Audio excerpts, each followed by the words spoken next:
ಈ ಕಾರ್ಯಕ್ರಮದ ಪ್ರಾಯೋಜಕರು Gadiyar group of company. Gadiar Group of Companies, synonymous with excellence and innovation, stands as your dynamic partner for progress. Gadiar Group ensures safety as guardians in firefighting and builds vibrant communities in real estate. Building tomorrow, today. ಸನ್ಮಾರ್ಗ ಸುದ್ದಿ ಸಂಚಯಕ್ಕೆ ಸ್ವಾಗತ. ನಾನು Shamsheer ಬಡೋಳಿ. Gaza ಪಟ್ಟಿಯಲ್ಲಿ Israel ನಡೆಸಿದ drone ದಾಳಿಯಲ್ಲಿ ಅಲ್ Jazeera ಮಾಧ್ಯಮ ಸಂಸ್ಥೆಯ ಪತ್ರಕರ್ತ ಮೊಹಮ್ಮದ್ ವಿಶಾಲ್ ಸಾವನ್ನಪ್ಪಿದ್ದಾರೆ. ಗಾಜಾ ಸರ್ಕಾರಿ ಮಾಧ್ಯಮ ಕಚೇರಿಯ ಪ್ರಕಾರ 2023 ಅಕ್ಟೋಬರ್ನಿಂದ ಈವರೆಗೆ ಕನಿಷ್ಠ 262 ಮಂದಿ ಪತ್ರಕರ್ತರು ಇಸ್ರೇಲ್ ದಾಳಿಗೆ ಬಲಿಯಾಗಿದ್ದಾರೆ. ಕದನ ವಿರಾಮ ಒಪ್ಪಂದಕ್ಕೆ ಇರಾನ್ ಮುಂದಿಟ್ಟಿರುವ 10 ಅಂಶಗಳ ಯೋಜನೆಯನ್ನು ಅಮೆರಿಕದ ಅಧ್ಯಕ್ಷ ಟ್ರಂಪ್ ಸಂಪೂರ್ಣವಾಗಿ ತಳ್ಳಿ ಹಾಕಿದ್ದಾರೆ ಎಂದು White House press secretary Karoline Leavitt ಪತ್ರಿಕಾಗೋಷ್ಠಿಯಲ್ಲಿ ಇಂದು ತಿಳಿಸಿದ್ದಾರೆ. ಇರಾನಿನ 10 ಅಂಶಗಳ ಯೋಜನೆಯು ಅಂಗೀಕಾರಕ್ಕೆ ಅರ್ಹವಾಗುವುದಿಲ್ಲ. ಟ್ರಂಪ್ ಇವರು ಈ 10 ಅಂಶಗಳ ಯೋಜನೆಯನ್ನ ಡಸ್ಟ್ ಬಿನ್ನಿಗೆ ಹಾಕಿದ್ದಾರೆ. ಇರಾನ್ ಆ ಬಳಿಕ ನೀಡಿರುವಂತಹ ಪರಿಷ್ಕೃತ ಯೋಜನೆ ಚರ್ಚೆಗೆ ಸೂಕ್ತ ಎಂದು ಅಮೆರಿಕ ಭಾವಿಸಿದೆ. ಅಮೆರಿಕ ಮುಂದಿಟ್ಟಿರುವ 15 ಅಂಶಗಳ ಯೋಜನೆಗೆ ಹೊಂದಿಕೊಂಡು ಚರ್ಚೆ ಮುಂದುವರಿಯುತ್ತೆ ಎಂದು ಅವರು ಹೇಳಿದ್ದಾರೆ. ಕದನ ವಿರಾಮ ಜಾರಿಯಲ್ಲಿದ್ದರೂ ಕೆಲವು ವಿಷಯಗಳಲ್ಲಿ ರಿಯಾಯಿತಿ ಇಲ್ಲ ಎಂದು ಟ್ರಂಪ್ ಆಡಳಿತ ಹೇಳಿದೆ. ಇರಾನಿನ ಯುರೇನಿಯಂ ಸಂವರ್ಧನೆಗೆ ಅವಕಾಶ ನೀಡಲಾಗದು. ಈ ವಿಷಯದಲ್ಲಿ ಅಮೆರಿಕದ ನಿಲುವಿನಲ್ಲಿ ಬದಲಾವಣೆ ಇಲ್ಲ. ಇರಾನಿನ ಅಣ್ವಸ್ತ್ರ ಸಾಮರ್ಥ್ಯವನ್ನು ಸಂಪೂರ್ಣವಾಗಿ ನಾಶ ಮಾಡುವುದು ಅಮೆರಿಕದ ಗುರಿಯಾಗಿದೆ ಎಂದು ಅಮೆರಿಕ ಹೇಳಿದೆ. ಇದೇ ವೇಳೆ ಹುರ್ಮುಜ್ ಜಲಸಂಧಿಯಲ್ಲಿ ಸಾಗುವಂತಹ ಹಡಗುಗಳಿಗೆ ಬ್ಯಾರೆಲ್ಗೆ $1 ಟೋಲ್ ನಿಶ್ಚಯಿಸಲು ಇರಾನ್ ನಿರ್ಧಾರ ಮಾಡಿದೆ.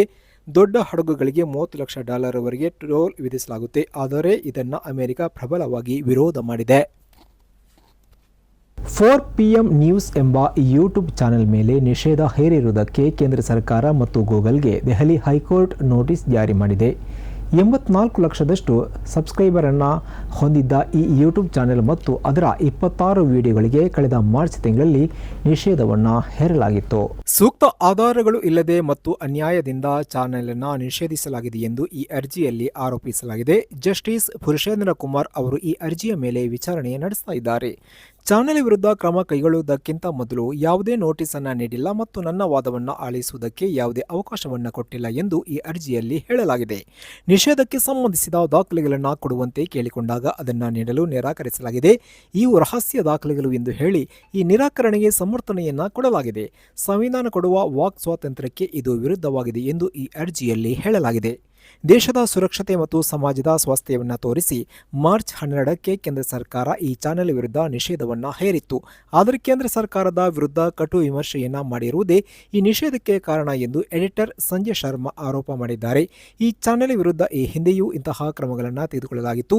ಭಯೋತ್ಪಾದಕ ದಾಳಿಗೆ ಸಂಬಂಧಿಸಿ ಭದ್ರತಾ ಲೋಪಗಳನ್ನು ಪ್ರಶ್ನೆ ಮಾಡಿ ಕಾರ್ಯಕ್ರಮ ಪ್ರಸಾರ ಮಾಡಿದ್ದಕ್ಕೆ ಇಡಿಯನ್ನು ಉಪಯೋಗಿಸಿ ಒತ್ತಡ ಹೇರಲಾಗಿತ್ತು. ಸುಪ್ರೀಂ ಕೋರ್ಟ್ ಮಧ್ಯಪ್ರವೇಶ ಮಾಡುವ ಮೂಲಕ ಚಾನೆಲ್ ಮರುಪ್ರಸಾರಕ್ಕೆ ಅವಕಾಶವನ್ನು ನೀಡಲಾಗಿತ್ತು.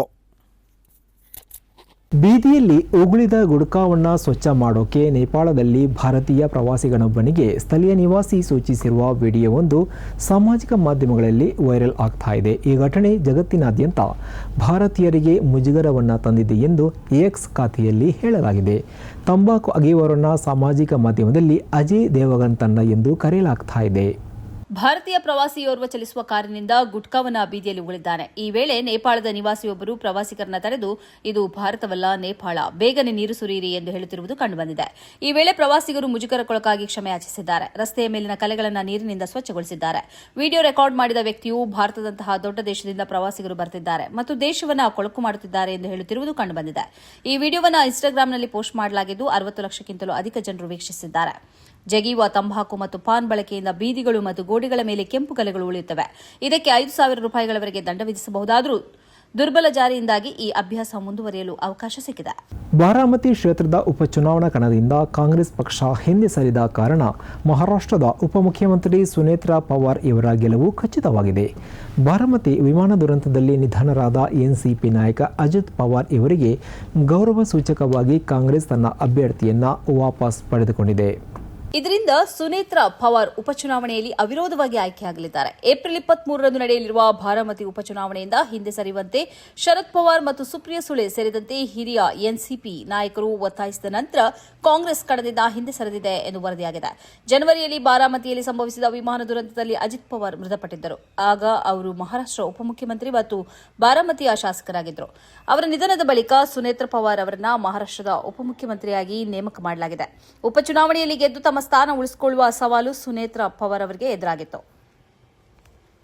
ಇದುವೇ ಈ ಹೊತ್ತಿನ ಸನ್ಮಾರ್ಗ ಸುದ್ದಿ ಸಂಚಯ. ನಿರಂತರವಾಗಿ ನೋಡ್ತಾ ಇರಿ ಸನ್ಮಾರ್ಗ ನ್ಯೂಸ್. ಸುದ್ದಿಗಳ ಸಂತೆಯಲ್ಲಿ ಸತ್ಯದ ಮೊಂಬತ್ತಿ.